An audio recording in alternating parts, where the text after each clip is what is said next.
Happy Friday, everyone. My name is Kelly Bacon, and I'm your Nebraska Museums Association president. I'd like to welcome our NMA members to our new feature, Cataloging and Catching Up, a monthly Zoom chat to discuss relevant topics.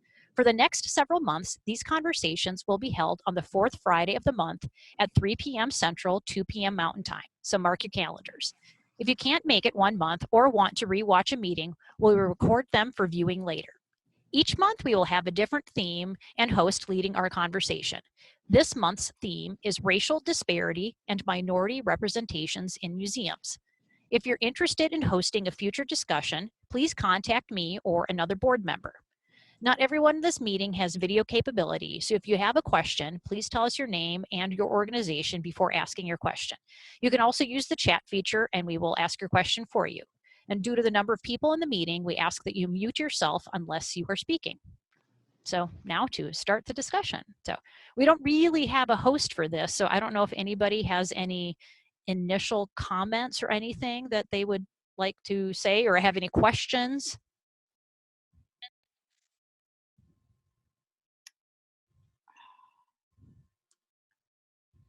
So far, no. Okay. So one thing, I was thinking about, there's so many different types of museums out there that have different themes or different types of collections.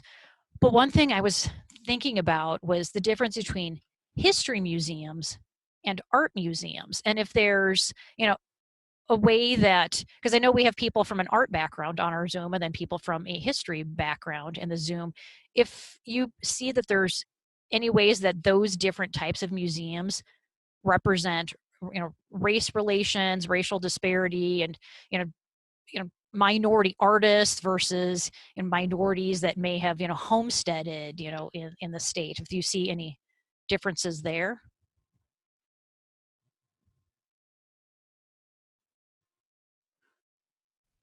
I'll speak from Mona's collection since I retired from there. And so that's what I know the best, most recently. Because Nebraska is somewhat homogeneous in terms of racial makeup, it is challenging when a museum is collecting. I refer to one hand behind one's back because it's hard to find artists who are coming out of a different background than the majority of the populace through history in Nebraska. And so certainly when we were able to find an artist, we were thrilled. And there are some fine artists, but it's, as with many of the artists in the Mona collection, they are not as well known as, say, a Rembrandt or a Monet, which certainly is not the case as Jocelyn. So it is possible, but it does take some digging. Also, because we live in such an international, global world now with technology, I think it's particularly important for the people in Nebraska who visit collections in person or virtually are able to see the great texture of backgrounds that go into making a collection and how they're all relevant to enriching our lives. Laura? I was going to say, Laura, can you speak for Jocelyn at all? I wasn't planning on speaking today. This is also my third or fourth call in a row. So, I guess with us, I'm in education. And so we work with the curators are the ones making the decisions for the collection and then helping us to navigate what is on view. I work with a lot of teachers and their students, and the goal is for those coming to the museum to be able to see themselves reflected in our collection. So if you've been keep following what we've been doing in 2019, so last year in February, we opened 30 Americans, which was an incredible exhibition, and the opportunity to see these our visitors experiencing art in the museum, some for the first time, and seeing kids say that person looks like me was just heartwarming. It's then being able to keep up the momentum. And so we do have a number of works, and we are committed to expanding our collection in terms of making sure those marginalized voices are available and on the walls. So we're excited to have those. We just need to keep it up. And right now, I mean, anytime is a good time, but right now, especially, we're showing the commitment to doing it. Now the next step is the action steps. Mm-hmm. So from an education perspective, it really helps us to be able to use these to have those important conversations with our visitors of all ages. So. Right.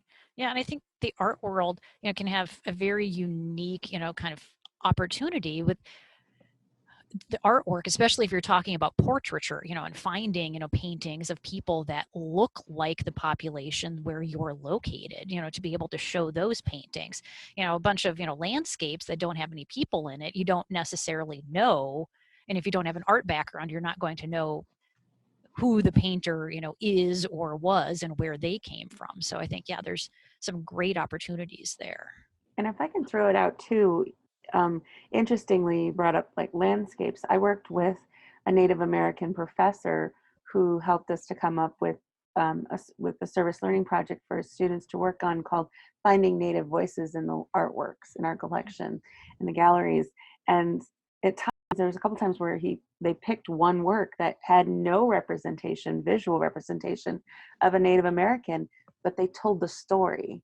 So you have to take the time. So while your collection may not reflect the people, it's about the interpretation as well. And in that vein, we have a new Native American curator, Annika Johnson, and that's one of her goals, and what she's working closely on is working with members of the community to reinterpret the collection, to acknowledge what's happened, and to decolonize some of the explanations, keeping in mind that some of those works may have triggering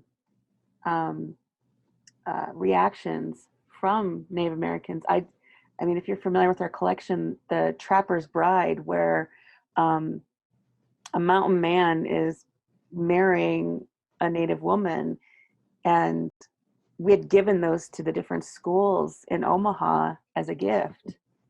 And the Native Indigenous Centered Education department at OPS is working to get those off the walls. And it was kind of a shock at first. And then it was just like, oh my gosh, because we need to tell the story of what happened. And that's where our new curator is going to come in to help us tell that story, to help with exploring the absent narrative in some of these works. So.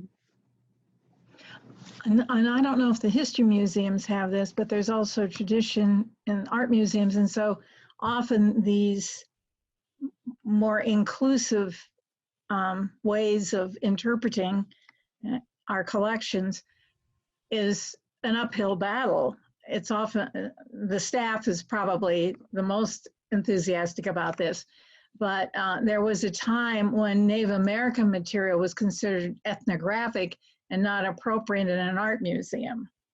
And I'm sure there are plenty of other examples of that.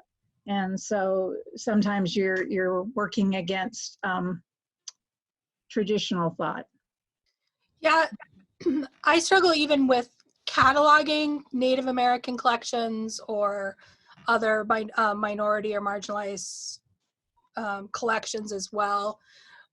Just because what is written on the back, which is often what I put in quotations, and some of it is just so racist of what is written on the back. And even putting the disclaimer that this is, translated from what is, or transcripted from what's written on the back, it's just so bad. And I feel like cataloging, I just recently cataloged, or one of my volunteers cataloged, wasn't me, it was a volunteer. We had a big long discussion about the Native American schools, the Indian schools, and why we were calling it the Indian schools, because that's its proper name is the Indian school. But we were talking about just the sadness in their eyes and how we were interpreting, but of course that's our interpretation, and just how misplaced they looked in those photographs. And yet we're still using them as representations and still using them in our exhibits and in our things. And I just think, I just want to burn that collection because it just is such a bad period. But I know, but of course it's part of history and stuff. But I just think that that collection is just, that's a collection that makes me feel the saddest, is the Native, and we have a couple. We have the Santee and the all of the Native American schools, but those are probably the collections that make me feel the saddest. And I don't, and finding the right way to catalog those, even just catalog those, is challenging for me. And I have a lot of volunteers to do that. So it's having this open discussion with my volunteers about the right words and the right terms to use. And have you come up with ways to handle it, or is it on a case-by-case basis? It's on a case-to-case basis. There has been several really good articles, which I probably wouldn't be able to pull up at my fingertips, about other people cataloging photograph collections and finding this balance and you're reinterpreting your search terms and things like that as well. The problem is even if I redid all the search terms to Native American, somebody is still going to go and search for Indian in the collection and then come up with nothing and think, well, they don't have that. And that's the challenging part. Yeah. But we catalog everything by the tribe name. We don't catalog it by, we try to catalog it by the tribe name, and we also try to, when we know the native name versus the English name as well, we include both when known, and multiple spellings as well. Thank you, John Carter. So. Yes. Yeah. Yeah. We'll all bow our heads to him. Yes. Yeah.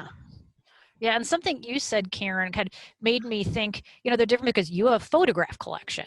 So you are really getting, I'll say, accurate, because, the view of what somebody may be, thinking, feeling, but with what they actually look like in that moment, as opposed to an art collection, you have people in it, it's definitely, in an interpretation. So I think maybe there, could be, ways to use those different media differently. As I'm not sure how, I'll but jump in a little for a second.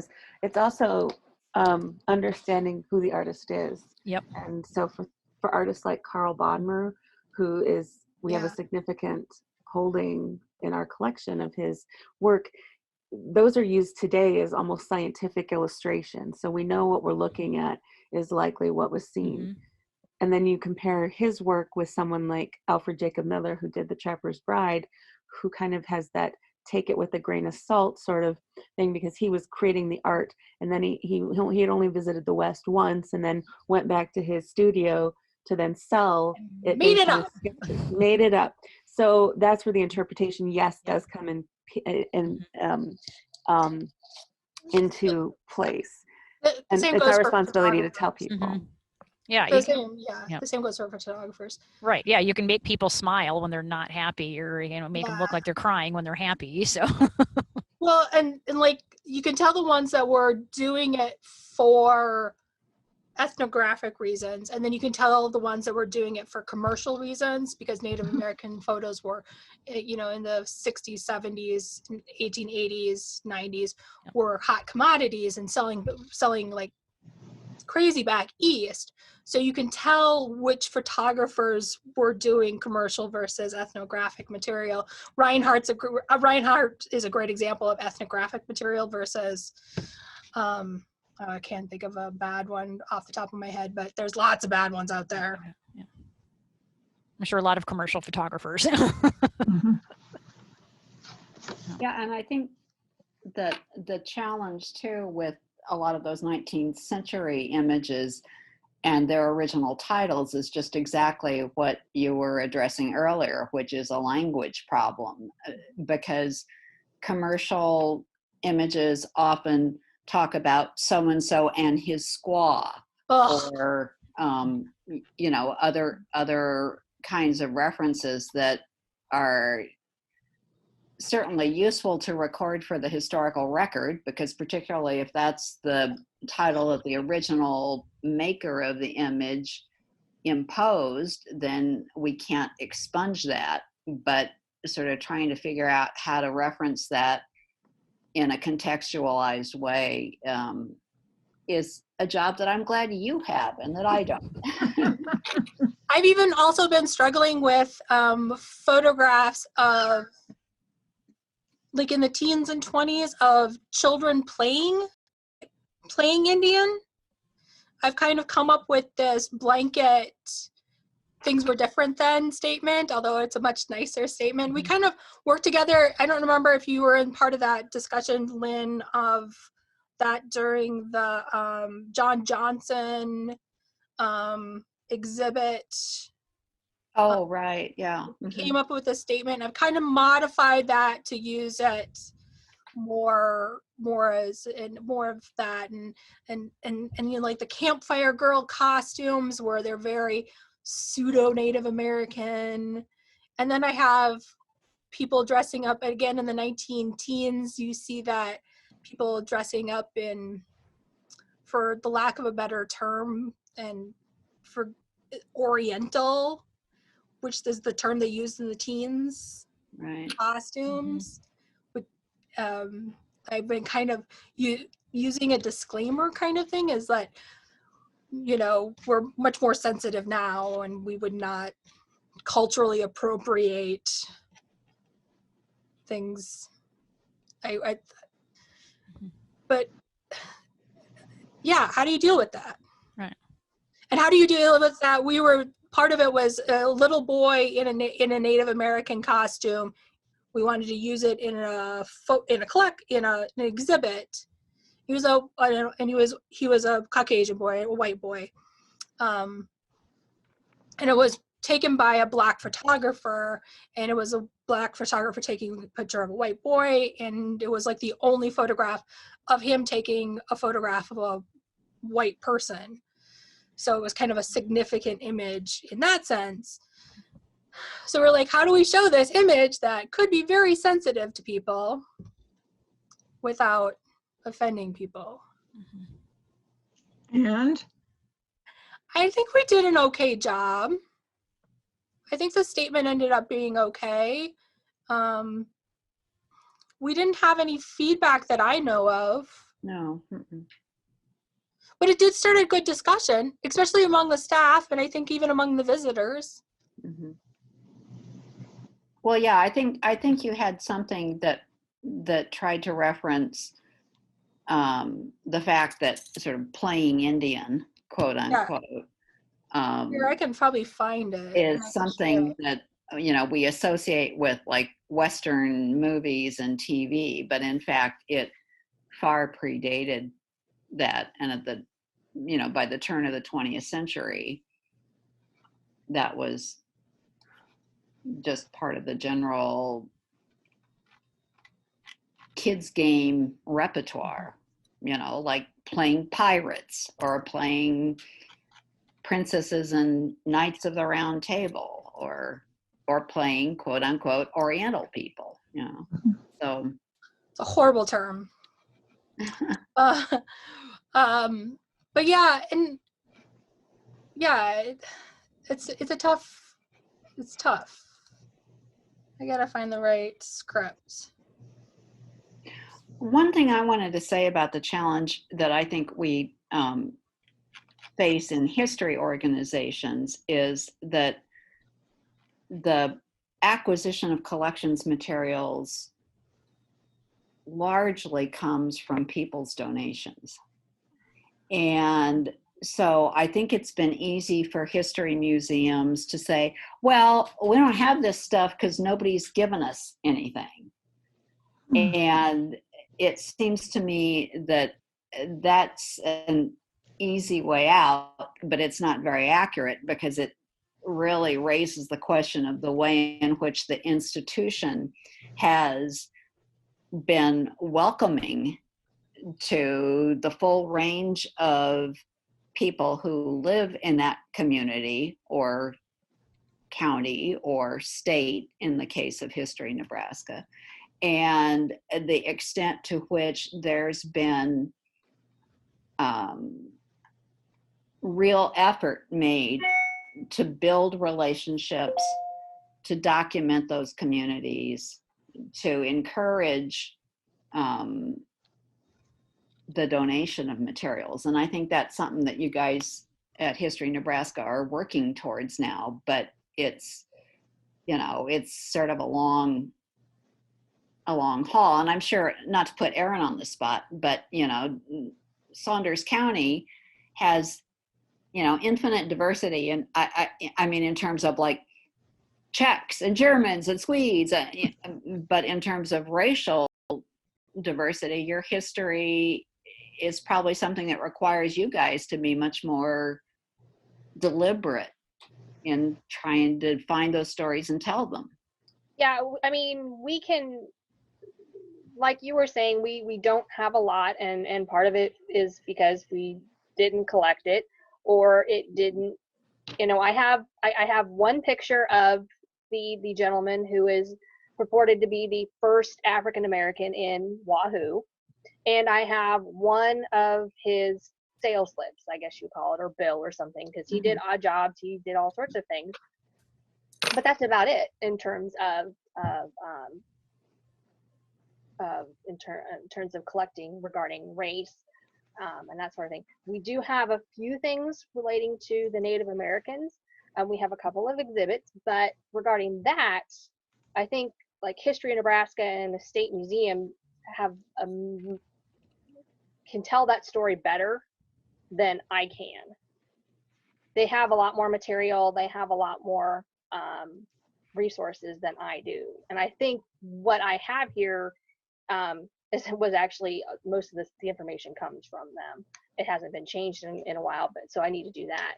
We just don't have that information.